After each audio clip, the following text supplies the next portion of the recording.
Hello students, the next concept that we are going to study is the emissive power. Next concept is the emissive power, which is denoted by letter capital E. Emissive power, that is capital E. आता emissive पॉवरच्या अगोदर आपण बघितलं की एखाद्या बॉडीवर heat radiation incident झाली, okay, म्हणजे radiant heat incident झाली तर ती काही ऍब्सॉर्ब होते, काही रिफ्लेक्ट होते, काही ट्रान्समिट होते, बरोबर. त्याच पद्धतीनं ज्यावेळी एखादी बॉडी ऍब्सॉर्ब करत असते, रिफ्लेक्ट करत असते, ट्रान्समिट करत असते, त्याच वेळी ती बॉडी काय करत असते, त्याच्या टेम्परेचरनुसार हीट काय करत असते, इमिट देखील करत असते, ओके. त्याच्या टेम्परेचरनुसार हीट इमिशन देखील करत असते आणि त्याच्याशी रिलेटेड ही टर्म आहे, that is called as emissive power, okay. So आपल्याला माहिती आहे, कारण आपल्याला माहिती आहे की कुठलीही बॉडी 0 केल्विन हे टेम्परेचर सोडून, ओके, कोणतीही बॉडी 0 केल्विन हे टेम्परेचर सोडून इतर प्रत्येक टेम्परेचरला काय करते, हीट रेडिएशन्स बाहेर टाकते, ओके. आणि त्याच्याशी रिलेटेड जी पॉवर आहे त्याला काय म्हणतो आपण, इमिसिव्ह पॉवर असं म्हणतो. आता इमिसिव्ह पॉवरची डेफिनेशन कशी आहे बघा. The quantity of radiant heat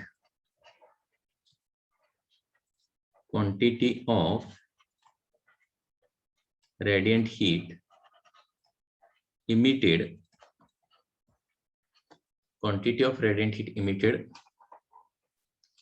per unit time per unit area quantity of radiant heat emitted per unit time per unit area is called as emissive power. Emissive power. Quantity of radiant heat emitted per unit time per unit area, okay. म्हणजे एखादी body एका particular टेम्परेचरला असताना किती heat per unit area आणि per unit time मधून emit करते, त्याला काय म्हणतो आपण, इमिसिव्ह पॉवर असं म्हणतो, ओके. म्हणजे इमिसिव्ह पॉवरचा फॉर्म्युला काय येणार बघा. Let Q is heat emitted through surface area E. Heat कुठून बाहेर पडणार आहे, प्रत्येक बॉडीच्या सरफेस मधून बाहेर पडणार आहे. सपोज एक बॉडी आहे आणि त्यानं काय केलेलं आहे, Q एवढी हीट A एवढ्या सरफेस एरिया मधून इमिट केली आहे. Q is the heat emitted through surface area A in time T, okay. म्हणजे पुन्हा एकदा बघा, एका बॉडीनं T टाइम मध्ये A एवढ्या सरफेस एरिया मधून Q एवढी ही हीट काय केलेली आहे, इमिट केलेली आहे. So therefore emissive power is given by, okay. So therefore emissive पॉवरचा फॉर्म्युला काय येणार बघा. Emissive power that is E is equal to Q divided by AT. म्हणजे Q एवढी हीट A एरिया मधून T टाइम मध्ये जर इमिट झालेली असेल तर इमिसिव्ह पॉवर येणार आहे Q divided by AT, okay. So emissive power काढण्यासाठी किती हीट इमिट केली आहे ते अगोदर काढावं लागेल, त्याच्यानंतर सरफेस एरिया किती आहे ते काढावं लागेल आणि किती टाइम मध्ये ती हीट इमिट होणार आहे ते देखील आपल्याला डिटरमाइन करावं लागेल. So E is equal to Q by AT असा फॉर्म्युला असणार आहे, Q बाय AT. आता ही एक स्केलर क्वांटिटी आहे आणि याचं SI युनिट काय येणार बघा, SI युनिट. आता हीटचं SI सिस्टीम मध्ये युनिट आहे जूल, एरियाचा असणार आहे मीटर स्क्वेअर आणि टाइमचा असणार आहे second.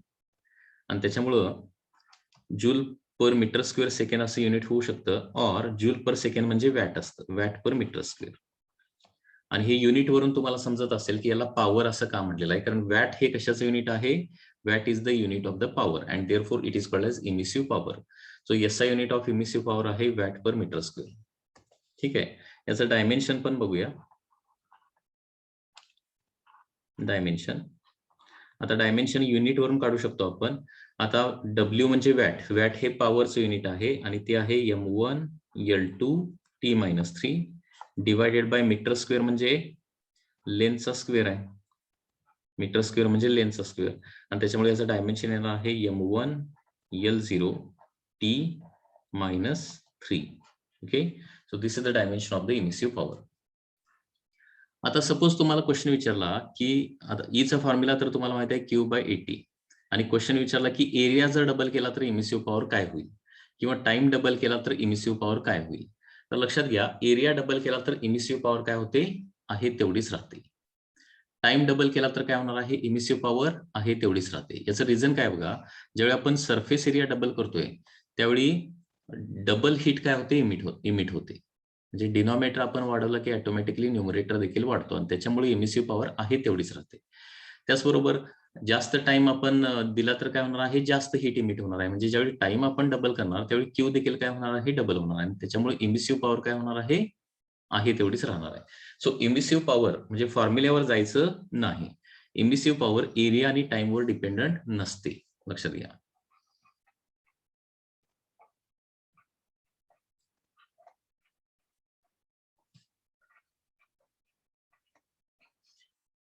Emissive power doesn't depend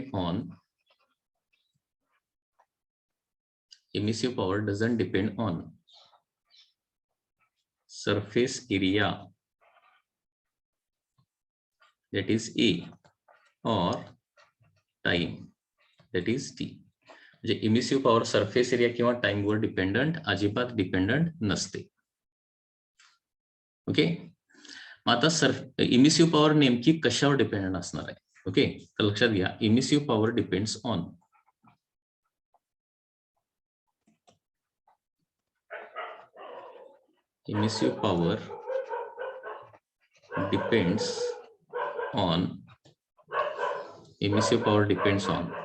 number one, nature of surface.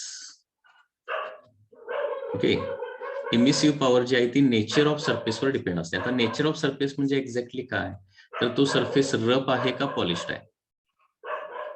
Rough surface or polished surface. Okay, आता रफ आणि पॉलिश्ड सरफेसवर इमिसिव्ह पॉवर कशी डिपेंड असते, तर रफ सरफेस मधून जास्त रॅडियंट हीट इमिट होते आणि पॉलिश्ड सरफेस मधून मात्र, पॉलिश्ड म्हणजे mirror like surface. Okay, polished surface म्हणू शकतो किंवा त्याला सिल्वर्ड सरफेस असं म्हणू शकतो. त्याच्यामधून काय होते, कमी रेडिएशन्स बाहेर पडतात. लक्षात आहे. So in this way nature of सरफेसवर कसं डिपेंड असतं, rough surface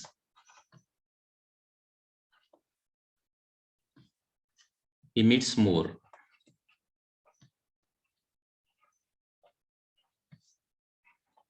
and polished or mirror like surface, म्हणजे एखाद्या सरफेस मधून हीट रेडिएशन बाहेर पडू द्यायचे नसतील किंवा एखाद्या सरफेस मधून रॅडियंट हीट कमी पडू द्यायचे असेल तर त्याच्यासाठी काय केलेलं असतो, सरफेस पॉलिश्ड केलेला असतो, इमिट्स लेस.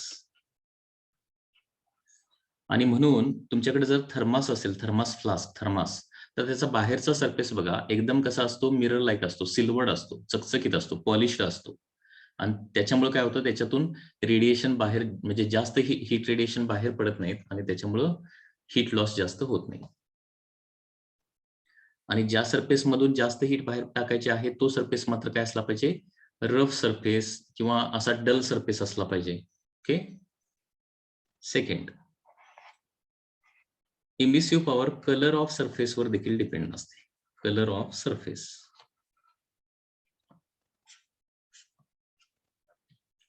आता कलर म्हणजे कुठला, black colour, white colour and so on. तर याच्यामध्ये ब्लॅक कलर आपण सपोज घेतला, ब्लॅक आणि व्हाईट कलर, तर लक्षात घ्या ब्लॅक कलरची इमिसिव्ह पॉवर काय असते, म्हणजे सरफेसला ब्लॅक कलर जर असेल तर इमिसिव्ह पॉवर सगळ्यात जास्त असते.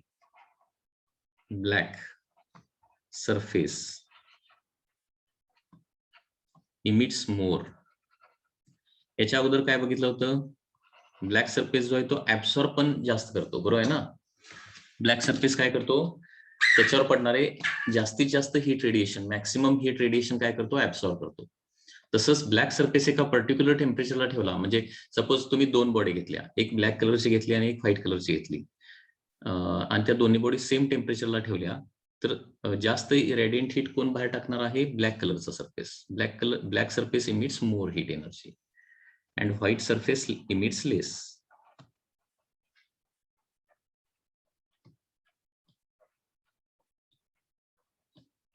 व्हाईट सरफेस इमिट्स लेस. ओके, म्हणून लक्षात घ्या, तुम्ही जर एखाद्या मोटरसायकलचं इंजिन जर बघितलं तर ते इंजिनचा कलर कुठला असतो, इंजिनला कुठला कलर दिलेला असतो, तर रफ ब्लॅक कलर दिलेला असतो. रफ कलर आणि तो ब्लॅक कलर असतो. आणि याच्यामुळे होतंय काय लक्षात घ्या,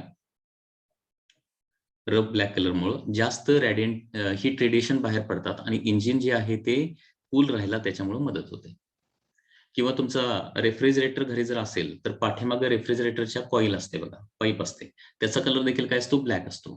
कारण रेफ्रिजरेटरच्या पाठीमागे ज्या पाईप असतात त्याच्यातून हीट काय केली जाते, बाहेर टाकली जाते. आतली हीट काढली जाते आणि बाहेर टाकली जाते. आणि हीट चांगल्या प्रकारे बाहेर टाकण्यासाठी कुठला कलर पाहिजे, तिथं ब्लॅक कलर पाहिजे. म्हणजे ज्या सरफेस मधून हीट चांगल्या प्रकारे बाहेर इमिट करायची आहे तो सरफेस कसा असला पाहिजे, ब्लॅक सरफेस असला पाहिजे. तुम्ही नॅचरल थिंग देखील बघू शकताय. म्हणजे फॉर एक्झाम्पल इक्वेटरवर अर्थच्या इक्वेटरवर जर तुम्ही गेला तर तिथं काय असतं, नेहमी हाय टेम्परेचर असतं, बरोबर आहे ना, म्हणजे तो हॉट एरिया आहे. आणि पोलर रिजन जो आहे, ओके, म्हणजे युरोपियन कंट्रीजचा जो रिजन आहे पोलर रिजन तिकडं, तर त्या साईडला काय असतं, कोल्ड टेम्परेचर असतं. आता इक्वेटरवरच्या लोकांचा जर तुम्ही कलर बघितला तर तो कसा असतो, ब्लॅक कलर असतो, बरोबर आहे ना. म्हणजे साऊथ आफ्रिकन पीपल किंवा वेस्ट इंडिज पीपल यांचा कलर जो आहे तो ब्लॅक असतो. आणि युरोपियन कंट्रीज म्हणजे पोलर थंड प्रदेशात राहणारे जी लोक आहेत त्यांचा कलर कसा, स्किन कलर कसा असतो बघा, स्किन कलर व्हाईट असतो. आणि याला देखील काय आहे, इमिसिव्ह पॉवर हे जे फेनॉमिनन आहे तो रेस्पॉन्सिबल आहे. कारण लक्षात घ्या, इक्वेटरवर हॉट रिजन असतो आणि बॉडी टेम्परेचर मेंटेन करण्यासाठी हीट जास्त इमिट करायला पाहिजे, हीट जास्त इमिट करायला पाहिजे. आणि हीट जास्त इमिट करण्यासाठी त्यांचा स्किन कलर काय असतो, ब्लॅक असतो. कारण ब्लॅक कलर काय करतो, चांगल्या प्रकारे हीट इमिट करतो. लक्षात येते, म्हणजे हॉट रिजन मध्ये गेल्यानंतर हीट चांगल्या प्रकारे जर इमिट करायची असेल तर काय काय असलं पाहिजे, स्किन कलर ब्लॅक असला पाहिजे.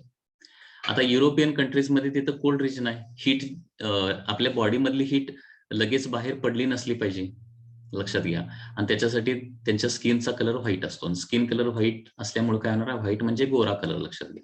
व्हाईट असल्यामुळे हीट रेडिएशन बाहेर पडत नाहीत आणि बॉडीमध्ये हीट स्टोअर व्हायला मदत होते, लक्षात घ्या. ओके. आणि third important thing is the temperature.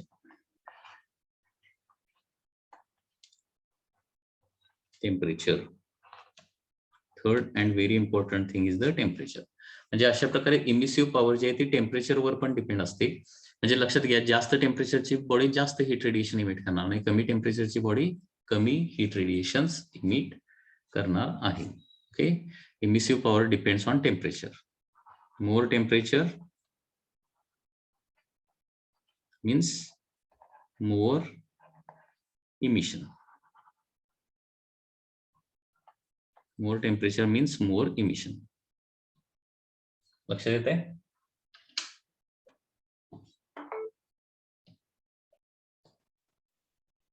आता याच्याच रिलेटेड एक इम्पॉर्टंट एक्झाम्पल आहे, इमिसिव्ह पॉवरचं एक व्हेरी गुड एक्झाम्पल आहे. एक्झाम्पल कसं आहे बघा, सपोज देर आर 2 थर्मोमीटर्स. या पद्धतीने 2 थर्मोमीटर आहेत suppose. these are the 2 thermometer आणि हा त्यांचा काय आहे, खाली बल्ब आहे, बरोबर आहे ना. थर्मोमीटरच्या खाली काय असतो, बल्ब असतो. ओके, जो आपल्या बॉडीच्या कॉन्टॅक्टमध्ये किंवा ज्या बॉडीचं टेम्परेचर मेजर करायचं आहे त्या बॉडीच्या कॉन्टॅक्टमध्ये हा थर्मोमीटर आणला जातो. Suppose this is thermometer A, this is thermometer B. Thermometer A जो आहे तो काय केलेला आहे, त्याचा बल्ब ब्लॅक कलरनं पेंट केलेला आहे. ठीक आहे, it is painted with black. आणि थर्मोमीटर बी जो आहे तो का आहे, व्हाईट कलर मध्ये आहे. त्याचा जो बल्ब आहे तो का आहे, व्हाईट कलर मध्ये आहे. बघा, 2 थर्मोमीटर ए आणि बी आहेत. आणि काय केले लक्षात घ्या, थर्मोमीटर ए चा जो बल्ब आहे, याला बल्ब बॉटम पॉइंट जो आहे ना, जो आपल्या बॉडीच्या कॉन्टॅक्ट मध्ये आणतो त्याला बल्ब असं म्हणतो, तो ब्लॅक कलरनं पेंट केला. आणि बी या थर्मोमीटरचा बल्ब जो आहे तो काय केलेला आहे, व्हाईट कलरनं पेंट केलेला आहे. आणि हे दोन्ही थर्मोमीटर जे आहेत ते काय केले, एका रूम मध्ये ठेवले, लॉंग टाइम साठी एका रूम मध्ये ठेवले, रूम टेम्परेचर मेजर करण्यासाठी. तर इथं तुम्हाला काय ऑब्झर्वेशन दिसेल, तर ब्लॅक कलरचा सरफेस काय करतो, हीट रेडिएशन लगेच ऍब्सॉर्ब करतो आणि त्याच्यामुळे काय होणार आहे, या ब्लॅक थर्मोमीटरचं टेम्परेचर काय होणार आहे, फास्टली राईज होणार आहे. आणि व्हाईट कलरचा जो सरफेस आहे तो हीट रेडिएशन चांगल्या प्रकारे इमिट करू ऍब्सॉर्ब करू शकत नाही. आणि त्याच्यामुळे व्हाईट कलरचा जो बल्ब आहे त्याचं राईज इन टेम्परेचर काय होणार आहे, स्लोली होणार आहे. म्हणजे इथं काय होतंय बघा, rise in temperature of thermometer A is faster than B. Okay, म्हणजे राईज इन टेम्परेचर जे आहे ते काय होणार, फास्ट होणार आहे कुठल्या ए थर्मोमीटर मध्ये, म्हणजे ब्लॅक थर्मोमीटर मध्ये. आणि व्हाईट थर्मोमीटर मध्ये स्लोली राईज इन टेम्परेचर होणार, म्हणजे स्लोली टेम्परेचर वाढत जाणार आहे. आता फायनली कुठला थर्मोमीटर टेम्परेचर जास्त दाखवणार, that is also very important thing. Finally after long time काय होणार आहे, दोन्ही थर्मोमीटर तेवढंच टेम्परेचर दाखवणार. कारण कुठलाही थर्मोमीटर किती टेम्परेचर दाखवतो, त्या रूमचं जे टेम्परेचर असेल ते. ओके, अँड फायनली म्हणजे काही स्टुडंटला असं वाटतं की याच्यामध्ये ब्लॅक कलरचा थर्मोमीटर जास्त टेम्परेचर दाखवेल, व्हाईट कलरचा कमी दाखवेल, तर असं होत नाही. मात्र finally both thermometer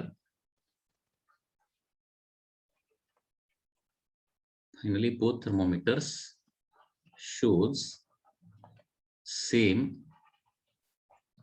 reading. Okay, म्हणजे लक्षात घ्या, हा एक इम्पॉर्टंट क्वेश्चन आहे.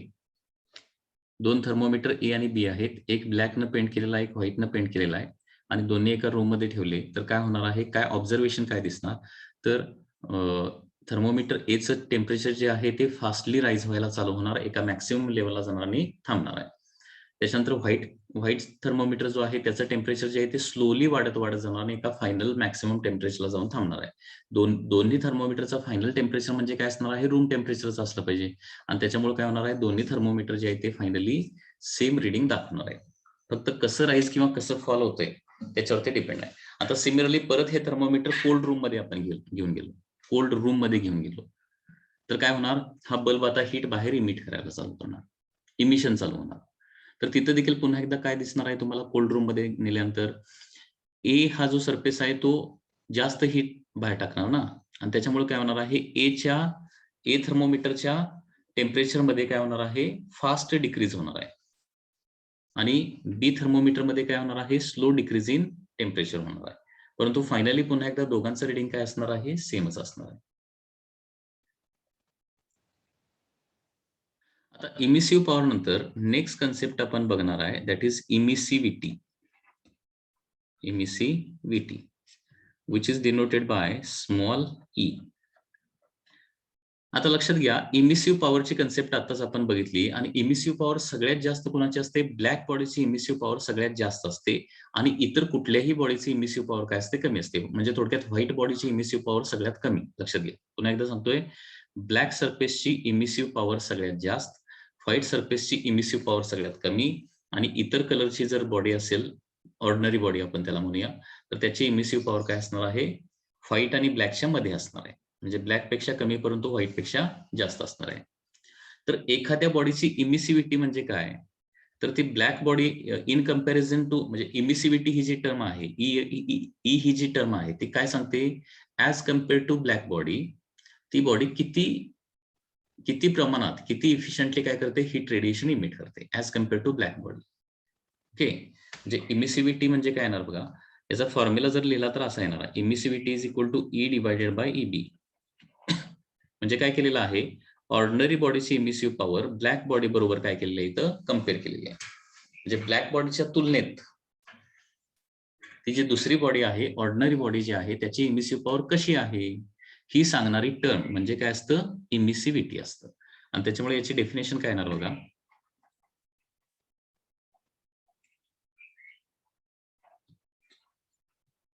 emissivity of a body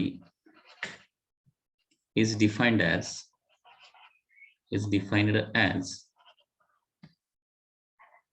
ratio of, it is defined as ratio of emissive power of that body to emissive power of black body when they are placed at same temperature. When they are placed at same temperature. Okay, same temperature. म्हणजे एखाद्या बॉडीची इमिसिव्हिटी काढण्यासाठी तुम्हाला काय करावं लागणार बघा. एखाद्या बॉडीची इमिसिव्हिटी कॅल्क्युलेट करण्यासाठी, फाइंड आउट करण्यासाठी एखाद्या बॉडीची इमिसिव्हिटी कॅल्क्युलेट करण्यासाठी काय करायचं आहे, तर ती बॉडी घ्यायची आणि एक ब्लॅक बॉडी घ्यायची. दोघांचा सरफेस एरिया तेवढाच असला पाहिजे, टेम्परेचर तेवढंच असलं पाहिजे. ओके, सरफेस एरिया डिफरंट असला तरी चालेल, परंतु कंपल्सरी टेम्परेचर मात्र काय असलं पाहिजे, तेवढंच असलं पाहिजे. म्हणजे सपोज ही एक आहे ओबी आहे. ओबी म्हणजे काय, ऑर्डिनरी बॉडी. आणि सपोज ही काय आहे, ब्लॅक बॉडी आहे, बीबी. ओबी आणि बीबी या दोन्ही बॉडी आहेत. दोन्हीचं टेम्परेचर एक्झॅक्टली तेवढंच ठेवायचं आहे. आणि सपोज यानं इमिट केलेली रेडियंट हीट आहे किंवा याची इमिसिव्ह पॉवर ई आहे आणि याची इमिसिव्ह पॉवर किती आहे, ईबी आहे. तर काय होणार आहे त्या केसमध्ये, emissivity of ordinary body is defined as emissive power of ordinary body divided by the emissive power of the black body.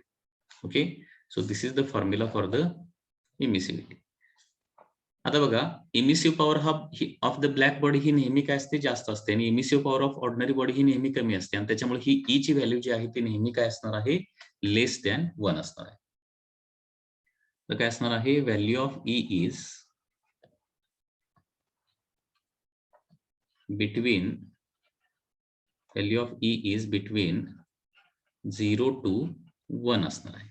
E ची व्हॅल्यू जी आहे ती 0 to 1 च्या मध्ये असणार आहे. Value of E is between 0 to 1. Okay.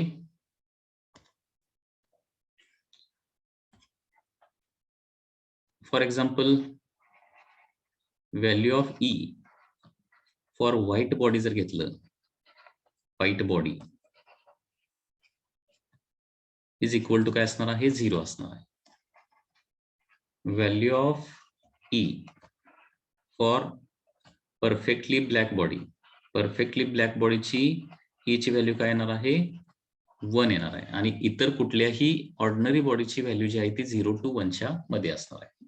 Okay, या पद्धतीने ही इमिसिव्हिटीची concept आहे. ओके, सो इमिसिव्हिटी या कन्सेप्ट मध्ये काय केलेलं आहे, ऑर्डिनरी बॉडीची इमिसिव्ह पॉवर ब्लॅक बॉडी बरोबर कम्पेअर केलेली आहे. ओके, दोन्ही बॉडी सेम टेम्परेचरला ठेवायच्या आणि सेम टेम्परेचरला ठेवल्यानंतर ऑर्डिनरी बॉडीची इमिसिव्ह पॉवर बघायचं, ब्लॅक बॉडीची इमिसिव्ह पॉवर बघायचं, आणि ऑर्डिनरी बॉडीची emissive power divided by black बॉडीची इमिसिव्ह पॉवर म्हणजेच काय येणार आहे, तुमची इमिसिव्हिटी येणार आहे. ओके, सो इमिसिव्हिटी टर्म काय सांगते, as compare to black body, ordinary body किंवा ती पर्टिक्युलर बॉडी किती प्रमाणात हीट रेडिएट करते, याची व्हॅल्यू 0 to 1 च्या मध्ये असते. 0 is for white body and 1 is for black body, and it can have any value between 0 to 1.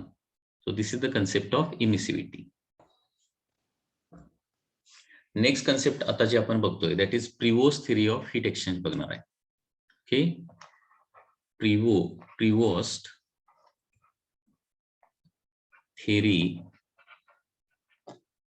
Prevost theory of heat exchange.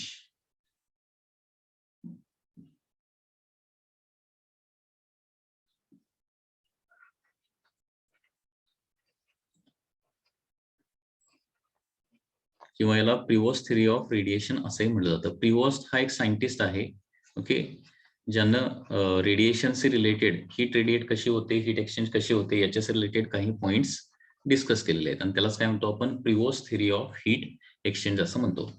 आता Prevost theory of heat exchange मध्ये first point काय बघा, every body radiates heat at all the temperature except absolute 0. Okay, बघा,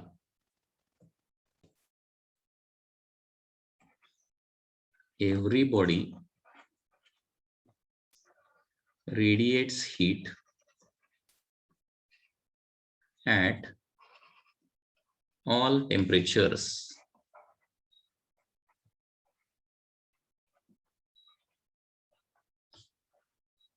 except absolute zero. Okay, absolute zero म्हणजे 0 kelvin temperature. 0 kelvin temperature म्हणजे लक्षात येते ना, -273.15 डिग्री सेल्सिअस. म्हणजे हे एकच टेम्परेचर जर आपण सोडलं तर इतर प्रत्येक टेम्परेचरला बॉडी काय करते, हीट रेडिएशन्स बाहेर टाकते. Okay, every body radiates heat at all the temperatures except absolute zero. Except absolute zero temperature म्हणजे 0 केल्विन टेम्परेचरला बॉडी अजिबात हीट रेडिएशन बाहेर टाकत नाही. परंतु त्याच्यावरच्या कुठल्याही टेम्परेचरला, म्हणजे त्याच्यावरचं टेम्परेचर म्हणजे -200 डिग्री सेल्सिअस जरी असलं किंवा -250 डिग्री सेल्सिअस जरी असलं किंवा आईस आपण जर घेतला जो 0 डिग्री सेल्सिअसला आहे, लक्षात घ्या, आईस देखील काय करतो, हीट रेडिएशन्स बाहेर टाकतो. लक्षात घ्या. आणि याचं बेसिक रिझन मी तुम्हाला सांगितलेलं आहे. एखाद्या बॉडीला टेम्परेचर जर असेल तर त्या टेम्परेचरमुळे काय असतात ऍटमला व्हायब्रेशन्स असतात. ऍटम व्हायब्रेट झाल्यामुळे काय होणार, ऍटम मधले चार्जेस देखील काय होतात, व्हायब्रेट होतात. आणि vibrating charge always emits energy in the form of electromagnetic waves. किंवा vibrating charge always emits radiations, heat radiation in the form of, म्हणजे always radiates heat energy in the form of electromagnetic waves. Okay, that is the basic reason. म्हणजे 0 केल्विनला काय होतं, atom व्हायब्रेटच होत नाही. म्हणजे असं एक टेम्परेचर असतं की ज्या टेम्परेचरला ऍटमचे व्हायब्रेशन पूर्णपणे थांबतात आणि ते टेम्परेचर म्हणजे 0 केल्विन. आणि ऍटम व्हायब्रेट व्हायचा थांबला तर चार्जेस व्हायब्रेट व्हायचे थांबणार आणि चार्ज व्हायब्रेट नाही झाला तर तो एनर्जी बाहेर टाकणार नाही, म्हणजे हे रेडिएशन्स बाहेर टाकणार नाही. आणि त्याच्यामुळे फक्त 0 केल्विन या टेम्परेचरला ऍटमला व्हायब्रेशन नसतात आणि त्याच्यामुळे 0 केल्विनला फक्त हीट रेडिएशन इमिट करत नाही. इतर कुठल्याही टेम्परेचरला ऍटमला व्हायब्रेशन असतात आणि 0 केल्विनच्या वरच्या प्रत्येक टेम्परेचरला बॉडी काय करते, हीट रेडिएशन्स बाहेर टाकते. ओके, जसं प्रत्येक बॉडी हीट रेडिएशन बाहेर टाकते त्याच पद्धतीनं त्या बॉडीवर आता त्याच्या सराउंडिंगला आणखी काही बॉडीज असतील. एखाद्या बॉडीच्या सराउंडिंगला इतर बॉडी असणारच आहेत, त्या देखील हीट रेडिएशन इमिट करणार आहेत. तर सराउंडिंगच्या बॉडीने इमिट केलेली हीट त्या बॉडीवर पडणार आहे आणि त्या बॉडीवर पडल्यानंतर काय होणार आहे, ती ऍब्सॉर्ब देखील करणार आहे. ओके, तर ज्यावेळी एखादी बॉडी हीट रेडिएट करत असते त्यावेळी काय होतं, at the same time every body absorbs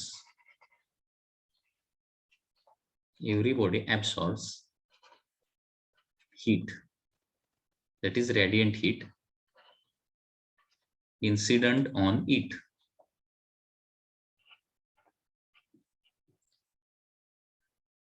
at any temperature.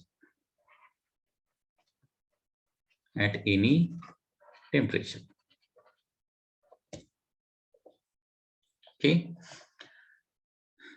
आता heat emitted by the body कशावर डिपेंड असणार आहे, heat radiated by the body depends on every body radiates it at all the temperature except absolute zero, that is 0 Kelvin. At the same time every body absorbs heat incident on it at any temperature. म्हणजे body कितीही टेम्परेचरला असू दे त्याच्यावर heat radiation incident झाले तर ती absorb करणारच. म्हणजे याचं एक्झाम्पल सांगायचं झालं तर सपोज एक बॉडी आहे ती सपोज 1000 डिग्री सेल्सिअसला आहे, किती आहे 1000 डिग्री सेल्सिअसला, आणि त्याच्या शेजारी आणखी एक दुसरी बॉडी ठेवली आणि ती फक्त 20 डिग्री सेल्सिअसला आहे. तर इथे 1000 डिग्री सेल्सिअसची बॉडी हीट रेडिएशन ऍब्सॉर्ब करणार नाही का, तर ऍब्सॉर्ब करणार आहे. त्याचं टेम्परेचर कितीही असू दे. हे बघा, आता 20 डिग्री सेल्सिअसची बॉडी हीट रेडिएशन बाहेर टाकणार आहे, बरोबर, आणि हे हीट रेडिएशन काय होणार आहेत, 1000 डिग्री सेल्सिअसच्या बॉडीवर इन्सिडेंट होणार आणि 1000 डिग्री सेल्सिअसच्या बॉडीवर इन्सिडेंट झाल्यानंतर ती काय करणार आहे, ऍब्सॉर्ब करणार आहे.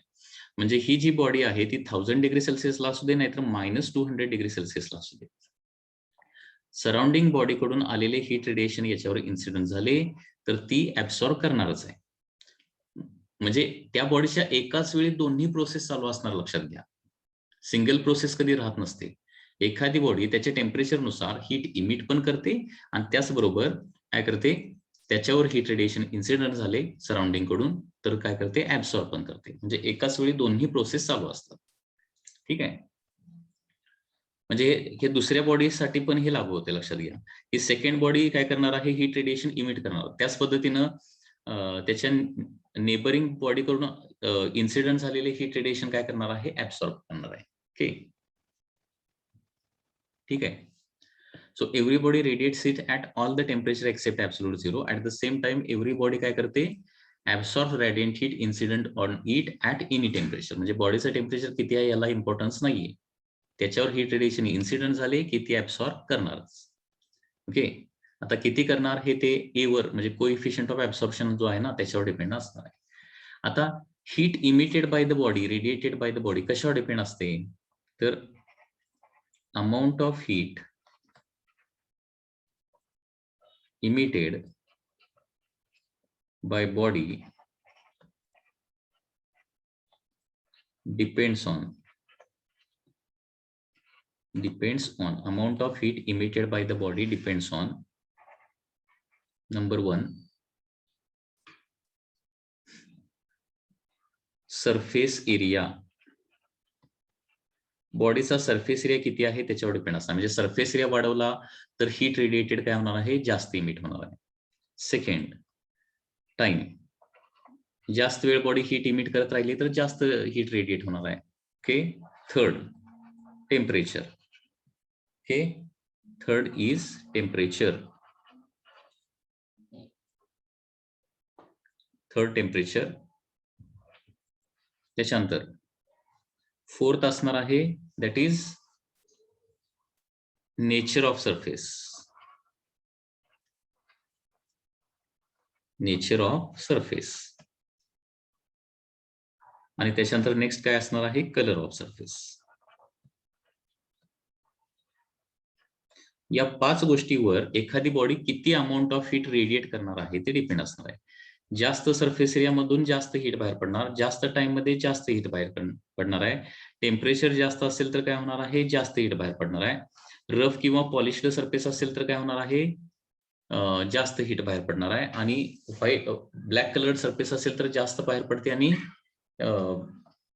रफ सरफेस असेल तर जास्त, पॉलिश्ड सरफेस असेल तर कमी, ब्लॅक सरफेस असेल तर जास्त इमिट बाहेर पडणार आहे आणि व्हाईट सरफेस असेल तर कमी रेडियंट हीट बाहेर पडणार. Okay,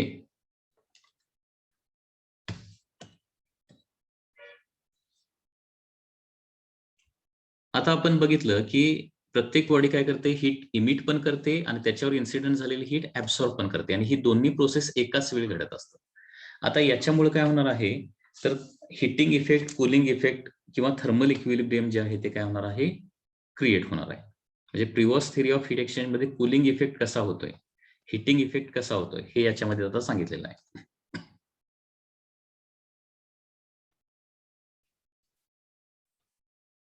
Next point in the previous theory of heat exchange is the heating effect of a body.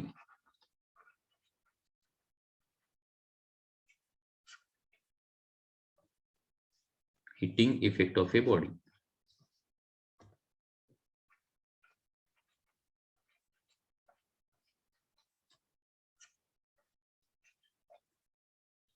आता हिटिंग इफेक्ट कसा असतो बघा, सपोज ही एक बॉडी आहे आणि हे सराउंडिंग आहे त्याचं, सपोज दिस इज सराउंडिंग. ठीक आहे, आता बॉडी सपोज काय आहे, लो टेम्परेचरला आहे आणि सराउंडिंग जे आहे ते काय आहे, हाय टेम्परेचरला आहे. म्हणजे previous theory of heat exchange मध्ये काय केलेलं आहे बघा, when a low temperature body is placed in a high temperature surrounding, त्यावेळी काय होतं, बॉडी इमिट्स लेस अँड ऍब्सॉर्ब्स मोर. कारण जी जास्त टेम्परेचरची बॉडी असते ती जास्त इमिट करते ना. म्हणजे आता हाय टेम्परेचरला कोण आहे, सराउंडिंग आहे. सराउंडिंग काय करणार, जास्त इमिट करणार आणि ते बॉडीवर इन्सिडेंट होणार. आणि बॉडी लो टेम्परेचरला आहे, ते कमी इमिट करणार, बरोबर आहे ना. त्याच्यामुळे या बॉडीच्या बाबतीत काय होणार आहे, इमिशन लो टेम्परेचर असल्यामुळे इमिशन कमी होणार आहे आणि सराउंडिंगचं टेम्परेचर हाय असल्यामुळे काय होणार आहे, इन्सिडन्स जास्त होणार आणि ऍब्सॉर्प्शन जास्त होणार. ओके, आणि या पद्धतीने काय होणार आहे, बॉडीच्या बाबतीत काय होणार आहे, rate of absorption of the heat is more than rate of emission. आणि त्याच्यामुळे बॉडीचं टेम्परेचर हळूहळू काय होणार आहे, वाढत जाणार आहे. लक्षात येते, म्हणजे हिटिंग इफेक्ट कसा एक्सप्लेन केलाय बघा. When a cold body is placed in is placed in hot surrounding,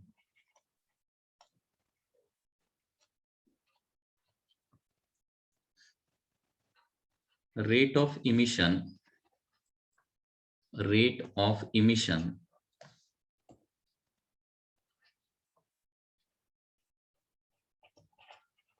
is more than rate of emission is less than येणार, सॉरी टेम्परेचर कमी असल्यामुळे काय करणार आहे, लेस इमिट करणार आहे, is less than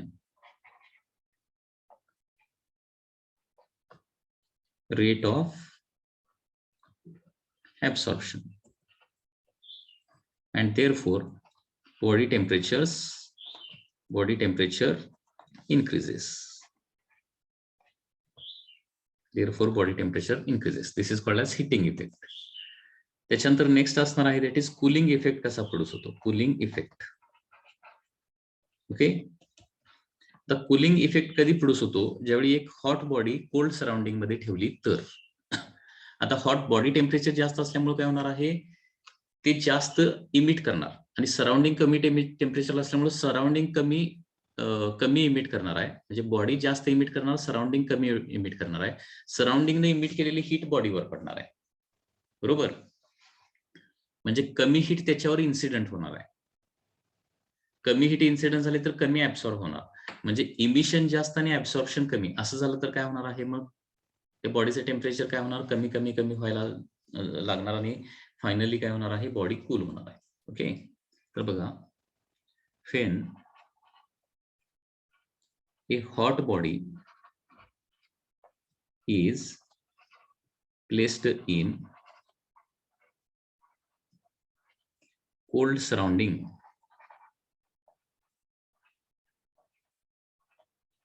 when a hot body is placed in cold surrounding, काय होणार आहे, rate of emission is more. म्हणजे नेहमी लक्षात ठेवा, जसं टेम्परेचर जास्त असतं ते जास्त इमिट करतं, बरोबर आहे ना. आता हॉट बॉडी जी आहे ती हाय टेम्परेचरला आहे, so rate of emission is more than absorption.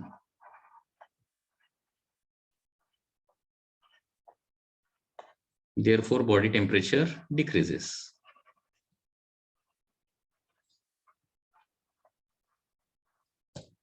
आणि previous theory of heat exchange मध्ये आणखी एक कन्सेप्ट आहे, that is thermal equilibrium. Okay, next is the thermal equilibrium. This is point number 6. आता हे थर्मल इक्विलिब्रियम म्हणजे काय, आता बॉडी टेम्परेचर आणि सराउंडिंग टेम्परेचर जर सेमच असेल, बॉडी टेम्परेचर बघा, सपोज ही बॉडी आहे आणि हे सराउंडिंग आहे. ओके, दोघांचं टेम्परेचर तेवढंच आहे, टी अँड टी आहे. आता या प्रोसेसमध्ये काय होणार, ही बॉडी जेवढं इमिट करणार ना, तेवढंच काय करणार आहे, सराउंडिंग त्याचं पण टेम्परेचर तेवढंच असल्यामुळे सराउंडिंग तेवढंच काय करणार आहे, त्याच्यावर इन्सिडेंट करणार आहे. ही बॉडी जेवढी इमिट करणार आहे तेवढं सराउंडिंग त्याच्यावर इन्सिडेंट करणार, तेवढीच हीट एक्झॅक्टली ऍब्सॉर्ब होणार आहे. म्हणजे इथे हीट एक्सचेंज थांबत नाही, लक्षात घ्या. म्हणजे थर्मल इक्विलिब्रियम म्हणजे काय, दोन्ही बॉडीचं टेम्परेचर सेम झाल्यावर हीट ट्रान्सफर थांबणार आहे का, तर रेडिएशन मध्ये दोन्ही बॉडीचं टेम्परेचर सेम जरी झालं तरी हीट ट्रान्सफर थांबत नाही. हॉट बॉडीकडून सराउंडिंगला आणि सराउंडिंग कडून त्या बॉडीकडून सराउंडिंगला आणि सराउंडिंग कडून बॉडीला कंटिन्युअसली हीट ट्रान्सफर होत राहतो. इथं कंडिशन काय होते लक्षात घ्या, जेवढं बॉडी हीट इमिट करते तेवढंच ऍब्सॉर्ब करते, आणि त्याच्यामुळे temperature net loss of heat होत नाही, आणि त्याच्यामुळे टेम्परेचर आहे तेवढंच राहणार आहे. Okay, so when body temperature is equal to surrounding temperature, when body temperature is equal to surrounding temperature, काय होणार आहे, rate of emission is equal to rate of absorption.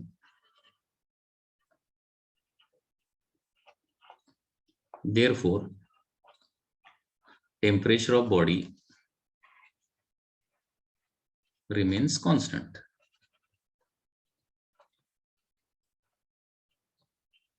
Okay, आणि यालाच काय म्हणायचं, थर्मल इक्विलिब्रियम असं म्हणायचं. So this is all about Prevost theory of heat exchange. Okay, students.